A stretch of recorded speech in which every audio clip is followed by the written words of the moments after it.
That was a great introduction. I missed you this morning with that introduction. Thank you, Madam Speaker, and to all of you assembled here today, thank you for the privilege of your time, extended time, for those of you that joined us this morning. I'm honored to be here. It's pretty self-evident to swear in the next Lieutenant Governor of California, having served 2 terms as Lieutenant Governor. And, you know, I think Gray Davis and I would agree, it ain't such a bad gig, Gray. I mean, you know, who says it leads to dead ends? It works pretty well for the 2 of us. And forgive me, Eleni, but let's be honest. John Kerry, Senator Kerry from Massachusetts, used to describe the job, and forgive me, but he described the job as such. He said the job of the Lieutenant Governor, he was Lieutenant Governor of Massachusetts, was to wake up every morning, go to the front doorstep, pick up the morning paper, blurry-eyed, go to the obituary section, see if the governor's name appears in it, and if it doesn't, go back to sleep. Now that's the way he described it. That wasn't right.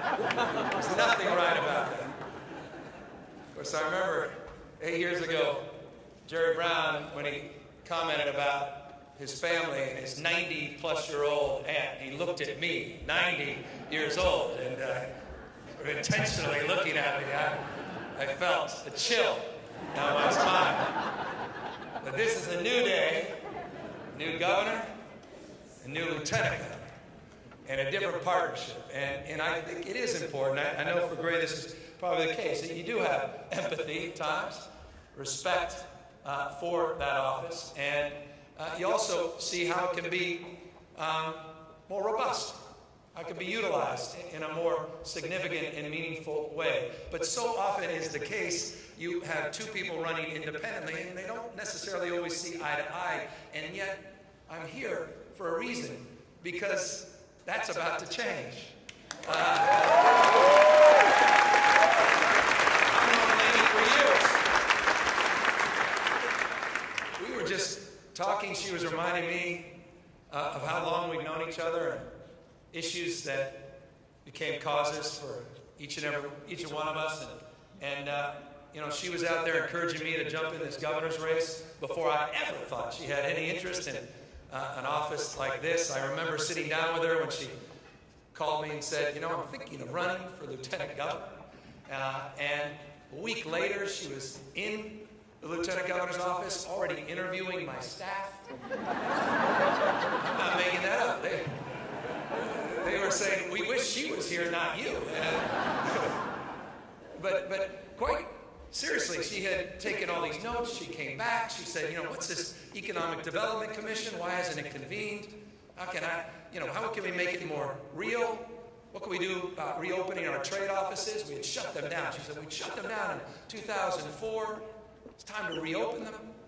She starts talking to me about, you know, is it me, or is, you know, one of the great gifts of being lieutenant governor serving on the UC Board of Regents? I said, it's not just you, it's all of us. What an extraordinary privilege that is. Sitting on the State Lands Commission every other year as the chair of State Lands Commission. And trust me, I said, Eleni, oil companies may not be in the room, but they're here in spirit because you matter to them since you approve those contracts, onshore, offshore.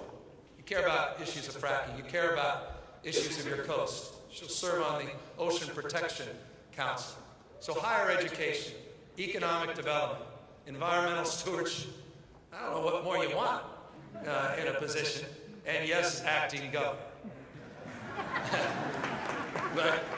but let this be a warning. No more Mike Curbs. We don't need that. You know, just temperance. Temperance. Relaxation. Just, don't start appointing judges in my absence. That's all I hope. But let me sum up and just express another obvious point. I think Jennifer, Governor Granholm said it best, and my wife often repeats it: you can't be what you can't see. And it is so significant, rather extraordinary, in fact, that Eleni's first job, elected office, is lieutenant governor, and she's the first woman ever to hold that position. That's just an extraordinary thing. Remarkable. And so I know it's these things impact people. I remember just this morning, my little daughter walked in, and the Chief Justice was there, and we were practicing our oath. And I said to her, "Meet the Chief Justice." And it just wasn't, I mean, it's obvious, but what an extraordinary thing that she didn't look at a man over there. She looked, the Chief Justice happens to be a woman. And it's just so ennobling and so extraordinary. And I'm so pleased. And so let me just close with another Greek, Nancy. You quoted Aristotle, I'll quote Pericles. Because he was a former mayor. He said to the Athenians, "We do not imitate, for we are the model to others." I love that quote because that's California. Future happens here.